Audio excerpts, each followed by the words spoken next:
Bienvenidos. Welcome to Latino Focus, the show that honors the presence of the Latino community here in San Jose.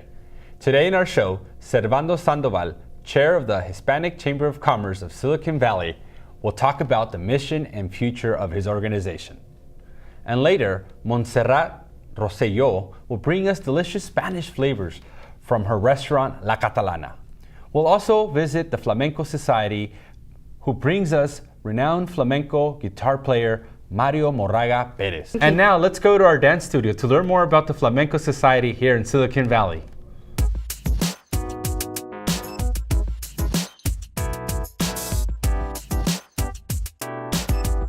I used to play electric guitar, blues, and rock. And then when I heard flamenco guitar, I got really attracted to the passion and also the technique of the flamenco guitar, and I wanted to know more about it, and that got me into. So then I contacted some of these artists that I got attracted, that I heard guitar, and they told me who to listen to. So immediately I just took a backpack and I left for Spain. This is within a week. While I was in Spain, I went and searched for a lot of the new flamenco guitarists that were happening at that time, with some of the best flamenco guitarists. At that time, you could not get stuff like CDs here in the United States of such artists. So I went to Spain, bought all the CDs that I could get, anything related to flamenco. Came back to the United States, then I saw an ad on a local newspaper about the Flamenco Society doing a performance. I got in contact with them. At that time, they were looking for board members. So I told them that I was interested, and I became as a volunteer. Within a week, I was part of the board. Then after that, I'm the artistic director for the society. And with respect with that is originally the society was founded by a well-known flamenco singer, guitarist. Her name was Anita Shear. She was the founder of the organization. Then about 15 years ago, unexpectedly, she passed away. And then at that time, I was already working with the Flamenco Society as part of the board. And I felt that she had a very beautiful thing that she had created, the Flamenco Society, and I didn't want to see this to go away. I wanted to continue. I want to continue her passion and continue the organization. So I made a point that taking the role of the artistic director, which I was already working with her as artistic director at that time. So then I just continue it, and here over 3 years later, me taking part of the society's active director in the last 17 years, and here we are. Our main thing is to promote the art of flamenco, which is the art of Spain, and also the culture of Spain. And we do this by various ways. One of them is by the classes that we offer. We have classes on dance, also on guitar classes. We also offer various workshops, with singing workshops, with their cante or anything related to flamenco. Then we also provide informal performances. Some of them we call huergas, which we do in San Jose 4 or 3 times a year. Then we also work with some of the greatest flamenco artists directly from Spain. We have been lucky to have presented probably most of the major flamenco artists, all the way from traditional flamenco to modern flamenco. Once a year, we bring somebody, a major artist that is well known from Spain, and we bring them to the United States and present them locally. My work as the secretary for the Flamenco Society, I'm really just Eddie's right hand. My husband is the president, artistic director of the society. So I help him do all the promotion. I help him with attending the classes and meeting the students, doing the marketing, and on the show days, I'm at the theaters helping him, with anything from the front of the house to the back of the house set up.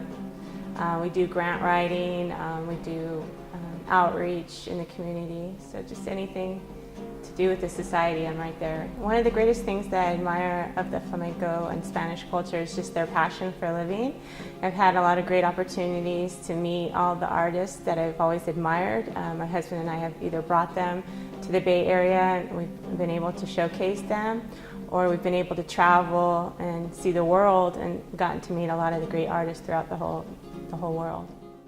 I have started teaching in 1999, so it's been 15 years since I started teaching. So I had so many variety of students from all over the world, pretty much. I really enjoy teaching. And especially teaching here in America, meeting people from all over the world and different cultures. And we are kind of connected in the art of flamenco. Flamenco is very popular, and especially very popular in my country, Japan, too. So people really appreciate it. So I think has changed in 15 years. So people don't tell me anymore, why you're Japanese. Well, still sometimes people tell me, you are Japanese, why you're doing flamenco? It's so different from your culture. But no, it's not different. For me, it's very similar. The key part is not just remembering the steps or something. Flamenco is more like you enjoy the music and more express yourself, and you might find yourself maybe when you start doing flamenco. And there's a moment I see it in a person, in my student. They just change. They're dancing in a whole different way, and that's the joy for me. Yeah. Yeah, we do have a membership that people can enroll, and they can enroll in different levels depending on what they want and how deep they want to get into it. Also, some people, they just come in just as an audience. I mean, it's open to the public that they just can come into any of the events that they want, or also enroll in any of the classes or attend any of the workshops.